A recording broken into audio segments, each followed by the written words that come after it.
Bonjour à tous et je vous propose maintenant de parler de magie. Demain et dimanche se tient à la Bourse du Travail à Lyon le festival Vive la Magie.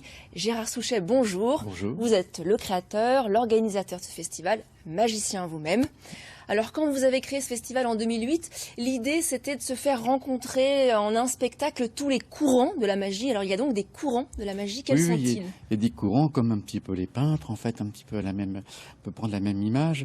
C'est-à-dire qu'il y a des tas d'univers différents. Et en France, on ne connaît pas bien la magie. On a des clichés.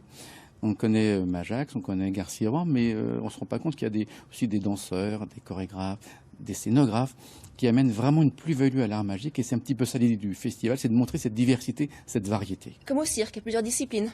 Oui, au-delà des disciplines, c'est surtout des propos qui sont développés par les artistes qui amènent des choses totalement différentes.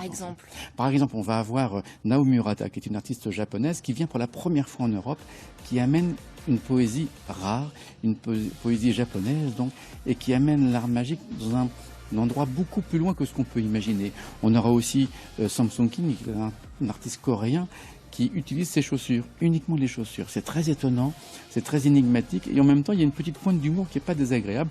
On aura aussi des Français, des Espagnols aussi, je pense à Marc Marin, qui revisite les grandes illusions, les fameuses lévitations, etc., mais avec un sens de la comédie musicale qui est assez étonnant. Ouais, on est loin du lapin qui sort du chapeau, c'est fini. Ça existe toujours, évidemment, on pourra toujours en trouver, mais l'idée du festival, c'est plutôt de chercher autre chose ailleurs, et on se rend compte que l'art magique est en perpétuelle évolution, et c'est un art véritablement contemporain. Je pense même à Rémi Larousse, qui est un mentaliste, qui lit un petit peu dans les pensées. C'est assez étrange, assez troublant, mais on rit beaucoup. On rit ensemble. On ne rit jamais de quelqu'un, mais on rit ensemble. C'est aussi ça le propos du festival. Et on rit peut-être aussi de soi, de se dire mais j'ai rien compris, qu'est-ce qui s'est passé devant mes yeux? C'est ça. C'est pour ça que la magie intéresse toujours autant, fascine, c'est époustouflant.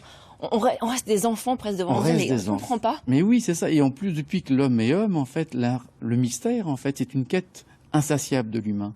Et l'art magique, c'est une des réponses. C'est pas forcément la réponse, mais ça amène une réflexion sur la vision de ce que l'on voit. Est-ce que ce que l'on voit est vrai, ou est-ce qu'on est aussi victime d'illusions dans la réalité? C'est aussi une démarche philosophique et puis intellectuelle, se dire on peut être victime de regards ou d'illusions sans le savoir. Et le festival, c'est aussi pour entamer cette démarche aussi un petit peu. Mais on rit beaucoup et on s'amuse énormément, surtout au festival.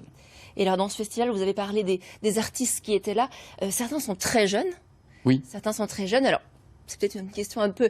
Est-ce qu'il y a une école de magie? Comment est-ce qu'on devient magicien? Est-ce qu'on est magicien? Alors, je crois qu'on l'a sincèrement au fond de soi-même, ça c'est sûr. C'est un état d'esprit, plus qu'un état de fait. On l'a en soi et après on le développe ou pas. Et c'est ça aussi qui fait le travail. C'est un travail artistique, c'est qu'on a une démarche. Et en magie, comment dirais-je, ce n'est pas vous qui choisissez le maître, mais c'est le maître qui vous choisit. Ça, c'est aussi important et qui vous accompagne, qui vous fait découvrir d'autres univers, d'autres propos, d'autres techniques aussi. Et c'est par ce biais-là qu'on avance vraiment. Mais c'est vrai qu'on soit en Asie, en Russie, aux États-Unis, eh bien, on ne travaille pas de la même manière, on n'apprend pas de la même manière, et c'est ce qui fait le charme. Un magicien, c'est comme un athlète, c'est comme un sportif, ça répète, ça travaille. Ça correspond un petit peu à des solistes, un petit peu, si on prend l'image d'un orchestre classique, eh bien, on n'a que des solistes, en fait, vraiment les meilleurs de leur catégorie, et c'est ce qui fait le charme du festival, c'est qu'on est vraiment, on passe un moment heureux. Donc, je répète, ce festival se tient demain et dimanche à la Bourse du Travail à Lyon. Merci Vive la magie. Merci d'avoir été avec nous.